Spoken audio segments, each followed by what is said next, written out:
el tiempo que tienes por vivir, el tiempo que te queda por vivir, el tiempo que te queda por vivir dentro de las cámaras, dentro de tu trabajo. Entonces te asusta que te pongan planes a largo plazo. Dices, no, yo no estoy para vivir a largo plazo.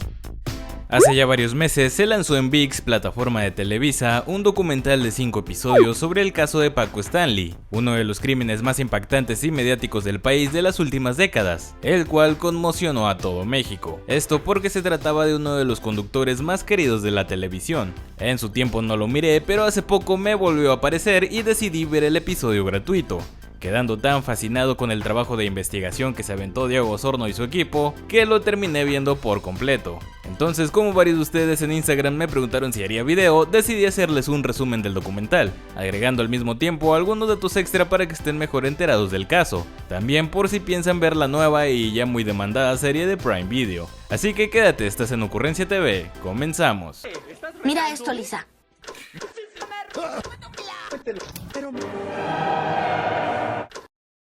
Cuando ocurrió el asesinato de Paco Stanley, por el que se culpó en su momento a Mario Besares y otras personas cercanas, yo solo tenía 3 años de edad, así que crecí sin saber realmente la sensación que el conductor había sido en la década de los 90s, y lo único que conocía inconscientemente sobre él era la referencia que se ve en el doblaje de Las Chicas Superpoderosas, donde rebautizaron al reportero como Pancho Stanley, mencionando además el nombre de los programas más populares que tuvo el conductor. Soy Pancho Stanley y estoy en la casa de las chicas superpoderosas. ¡Ándale! Llegó el momento que estábamos esperando. ¡Ahora, chicas! ¡Pácatela! Ya sería en mi adolescencia y gracias a YouTube que me enteraría del caso, lo cual me sorprendió ya que al ser de Monterrey yo conocía a Mario Besares ya como un establecido conductor de multimedios. ¡Suelo!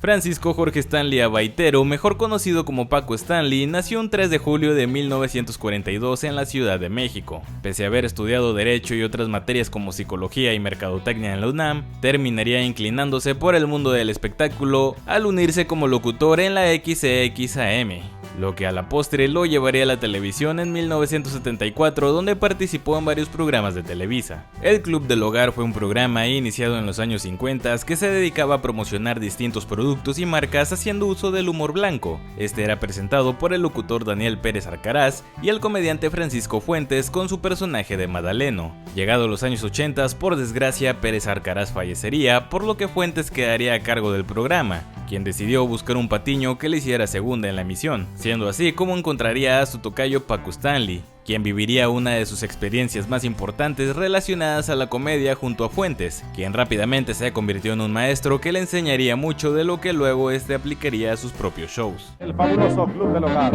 es el mejor. Francesco Fuentes, Madaleno y Paco Stanley. Pero para su desafortuna esta dupla no duraría mucho, ya que en 1985 Madaleno también pasaría mejor vida, provocando la cancelación definitiva del programa en 1986. En los años posteriores, Paco pasaría por algunos programas más como conductor, entre ellos La Carabina de Ambrosio y la sección de espectáculos del canal Eco, antes de incorporarse a Ándale, el primer programa de revista que conduciría. A partir del próximo lunes de 3:30 a 4:30 de la tarde estaremos con ustedes en un programa que se llama ¡Ándale! De igual manera que muchas figuras públicas, Stanley incursionó en la política en 1988 como candidato a la Asamblea Ciudadana por el tercer distrito con el Partido Revolucionario Institucional, pero perdería la contienda debido a que entonces aún no era la figura nacional en la que se convirtió años más tarde. En el 93 Paco estrenaría un nuevo programa de concursos llamado Llévatelo, producido por Enrique Segoviano con la compañía de Gabriela Rufo, Verónica Macías y de nuevo Benito Castro en la producción musical, siendo aquí además donde Besares tendría sus primeras interacciones con el conductor al trabajar como director de escena. Finalmente, en 1995, la gran oportunidad de Stanley llegaría al tener por fin su propio programa de variedades llamado Pácatelas, el cual también sería el más recordado por el público. En este, Mario Besares seguiría trabajando en un inicio como director de escena detrás de cámaras, pero gradualmente Paco le iría dando pie a juguetear con él frente a ellas, convirtiéndose eventualmente en su patiño. Finalmente al dueto se le uniría también Jorge Gil, quien comandaba la sección de espectáculos. todos los días y ahorita Hay que ser amigos. va a desayunar conmigo, Pero no es mi amigo, lo odio. Me está llenando de suero. Es que tú eres un suero, Mario. Y por estar con nosotros. No, al contrario. Siéntate por allá. Así para verlos de frente. Paco Stanley siempre se caracterizó por ser un hombre culto y formal.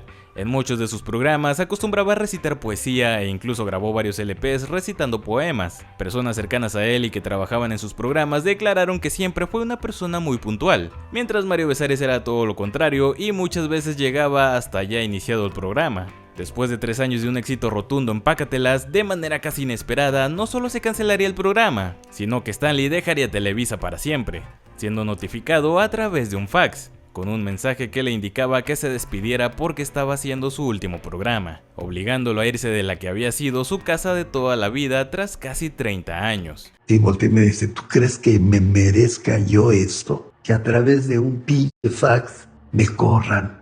Que no te limitan y no te procuran y no te hacen caso. Y que en el momento que simplemente que no me respetan. Y ahí no me respetaron. Según cuenta Besares, una de las razones por la que el programa sería cancelado fue el fallecimiento del Tigre Azcárraga en 1997, quien al parecer era el único interesado en mantener al conductor en Televisa. Pero sin la presencia del Tigre y con el cambio de mando a Azcárraga-Gallín, Paco quedaría desprotegido, siendo desechado tal como Televisa ha acostumbrado a hacer con sus empleados desde siempre. Algunos otros también aseguran que Paco habría hecho una broma pesada a Azcárraga-Gallín que no le gustó para nada, lo que sería decisivo para marcar el fin de la carrera del conductor dentro de la televisora. Este hecho provocaría que el trío se separara por algunos meses en 1998 hasta que Stanley los volvería a reunir hacia el final de ese mismo año, después de recibir una oferta por parte de TV Azteca para emigrar su programa a dicha televisora, el cual seguiría siendo prácticamente lo mismo, con la única diferencia de que ahora se llamaría Una tras otra. Una tras otra. Gracias, amigo. Pero el estreno del programa comenzaría con el pie izquierdo, siendo a la vez un presagio de lo que deparaba Stanley en el futuro. Y es que en una ocasión, cuando Paco y Mario se dirigían en su camioneta a una rueda de prensa del nuevo programa de TV Azteca, serían interceptados por un par de asaltantes en moto. Para su fortuna, aquel fue tan solo un susto donde las únicas pérdidas serían materiales, pero enojado al llegar a la rueda de prensa, Paco Stanley mandaría un fuerte mensaje hacia las autoridades señalando la inseguridad del país. Y para todo lo empezó a decir que ya no podemos vivir en paz, los malhechores están a la orden del día. Todas estas situaciones, ligadas a otras que muy seguramente nunca conoceremos, crearon a un Paco muy resentido. Si su humor ya era bastante subido de tono, en una tras otra comenzaría a ser aún más agresivo, a tal grado de que siempre parecía molesto de verdad. Se la pasaba criticando a las edecanes e incluso las pellizcaba y regañaba totalmente en vivo. Está claro que si se atrevía a hacer eso frente a millones de personas, uno puede fácilmente imaginarse lo que era capaz de hacer detrás de cámaras. Cordial, ¿qué cosa? Cordial, ¿qué cosa? Cordial, ¿qué cosa? Sí, le dice. Padre está, ¿eh? Sí, está padre. Sí, lo vamos a ver. En varias ocasiones, Paola Durante, la que fuera una de las edecanes más recordadas del programa, especialmente por haber sido involucrada con la muerte de Paco, declararía cómo el conductor trató de conquistarla en más de una ocasión, mandándole mensajes por Viper e invitándola a tomar un té, invitaciones que ella ignoraría hasta que Stanley la encaró y le reclamó robándole un beso. Pero después de ser rechazado por Durante una vez más, no la volvería a molestar, y por lo contrario comenzaría a salir con una de sus compañeras. El 7 de junio de 1999, pasadas las 12 del mediodía, ocurriría la tragedia que todos conocemos. Luego de terminar la emisión de Una tras otra como todos los días y de pasar por el programa de Consejo de Mujer para desearle suerte a sus nuevas conductoras, el trío Stanley, Besares y Gil, acompañados de su asistente y chofer Jorge Escandón, irían a comer al Charco de las Ranas, un popular restaurante que hasta el día de hoy se encuentra ubicado sobre el anillo periférico en la Ciudad de México. Según testigos, mientras comían, Mario recibió una llamada telefónica, la cual contestó alejándose de la mesa, y al regresar se quejaría de un dolor en el estómago, según él provocado por la comida. Entonces junto a Paco se iría al baño, pero Stanley terminaría antes y saldría hacia la camioneta con los demás. Ya estando todos a excepción de Mario dentro de la camioneta, un par de sujetos se bajarían de un Jetta del otro lado de la avenida y cruzarían el puente que en ese entonces daba al restaurante, rafagueando la camioneta por los costados. Según las autoridades, un par de policías habrían tratado de repeler el ataque en el momento, hiriendo a uno de ellos, el cual dejaría un rastro de sangre, pero aún así estos lograrían escapar a bordo del auto tras cruzar el puente de regreso. Paco fallecería al instante por 4 impactos de bala recibidos en la cabeza. 3 de ellas atravesaron su cuerpo y una quedaría incrustada en el cráneo. El chofer asegura que todo ocurrió tan rápido que apenas tuvo tiempo de gritar "cuidado" y avanzar unos cuantos metros con el vehículo, mientras que Jorge Gil, quien por razones desconocidas rechazó aparecer en el documental, habría declarado en entrevistas anteriores, así como en su libro, que en solo unos segundos reaccionó saltando a la parte trasera de la camioneta, razón por la que solamente recibiría un par de impactos en mano y pie. Varias personas que se encontraban cerca al momento del ataque resultarían heridas y un hombre fallecería más tarde en el hospital. Milagrosamente Jorge Escandón resultaría intacto, razón por la que junto a Bezares se convirtió en uno de los principales sospechosos. Y es que según relata Mario, al escuchar los disparos él trató de asomarse para saber qué pasaba,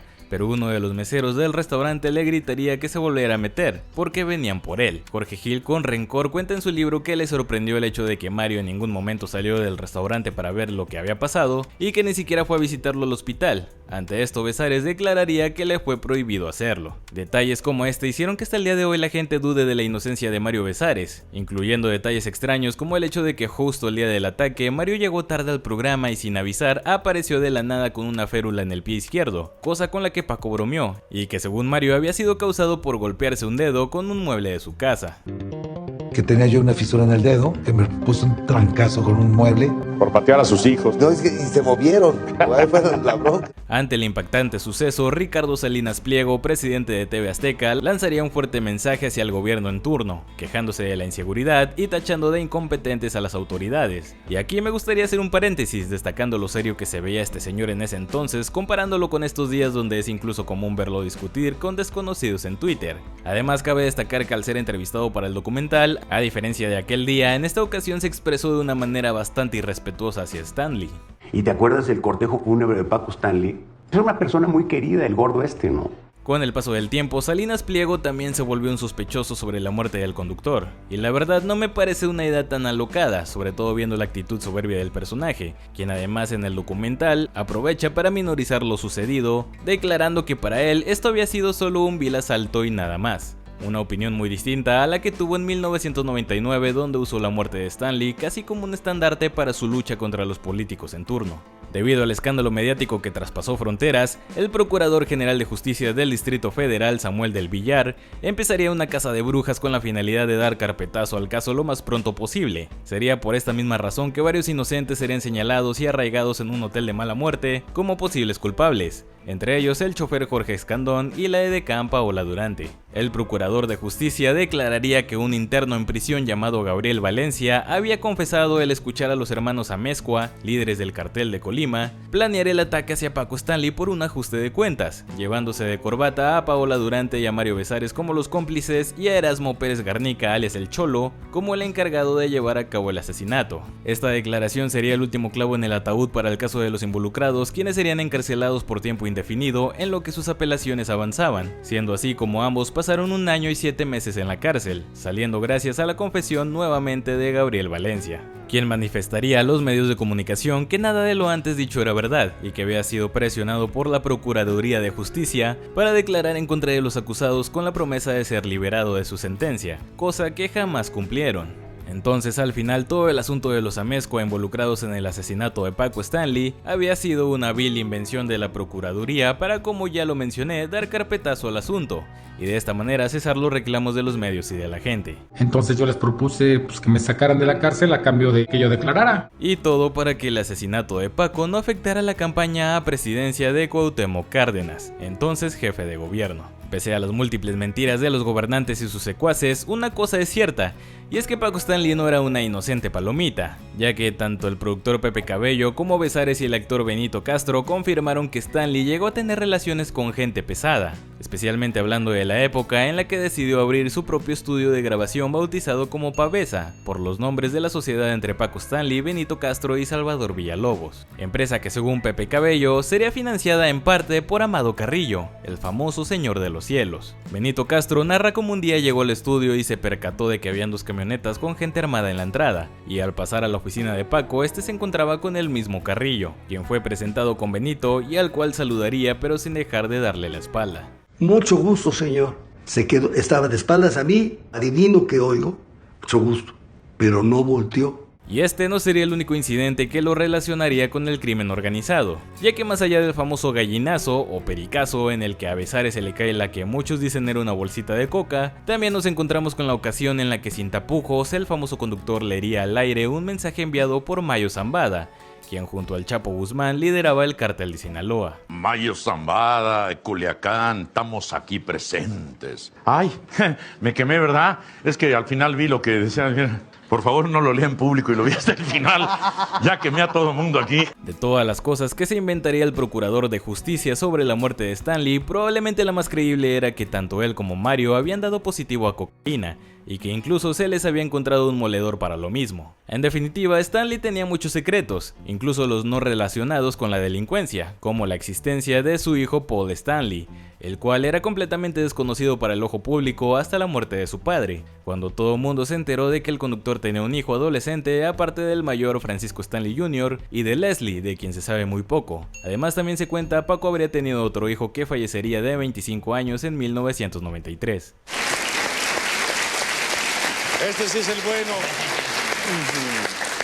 A pesar de tener una investigación bastante buena, el documental solamente toca muy por encima el tema sobre la captura del supuesto asesino de Paco hasta el final, sin dar muchos detalles, donde según el semanario Z publicaría un artículo develando la supuesta identidad del verdadero asesino de Paco Stanley, un hombre llamado Luis Alberto Salazar alias El Bolas, quien a 10 años del suceso confesaría ser el responsable de terminar con la vida del conductor por órdenes de los Arellano Félix, sujeto que supuestamente compartía genes con las pruebas de sangre encontradas en el lugar de los hechos, por lo que él y un familiar habrían sido los responsables del asesinato.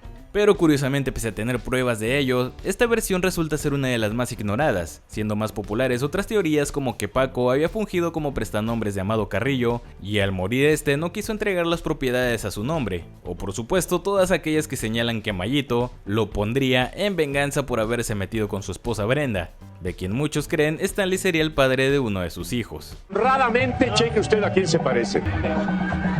Vea.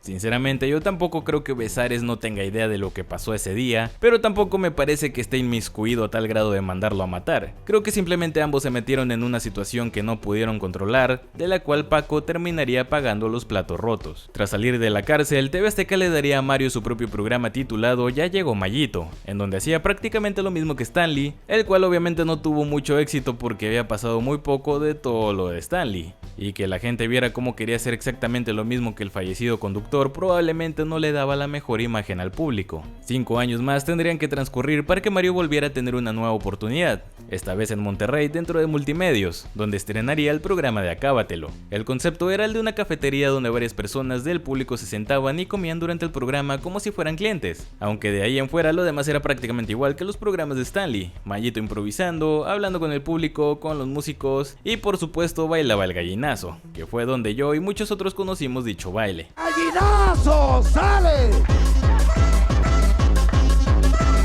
¡Suelo! Pero lo que ayudó en gran medida al éxito del programa, el cual duró 15 años ininterrumpidamente, fue la adición de nuevos talentos y personajes a los que Mario daba oportunidad de brillar, puesto que su experiencia de patiño ayudaba a que las demás personas destacaran en su propia sección, por lo que poco a poco Acábatelo creó su propio estilo, dejando de ser una copia de Pácatelas y abandonando eventualmente el concepto de la cafetería, lo cual únicamente quedaría de nombre. Tristemente seguirán pasando los años y las nuevas generaciones se seguirán haciendo las mismas preguntas que nosotros, o peor, gracias a que la violencia en el país solo se ha intensificado, lo más probable es que en el futuro sigamos siendo testigos de crímenes muy similares que como siempre quedarán sin resolver. En fin, esto ha sido todo por hoy, ocurrentes. Si el video te ha gustado, me ayudaría mucho que dejaras tu like, te suscribieras y dejaras tu comentario aquí abajo. Ya sabes que yo soy tu amigo Franco Same y nos vemos a la próxima.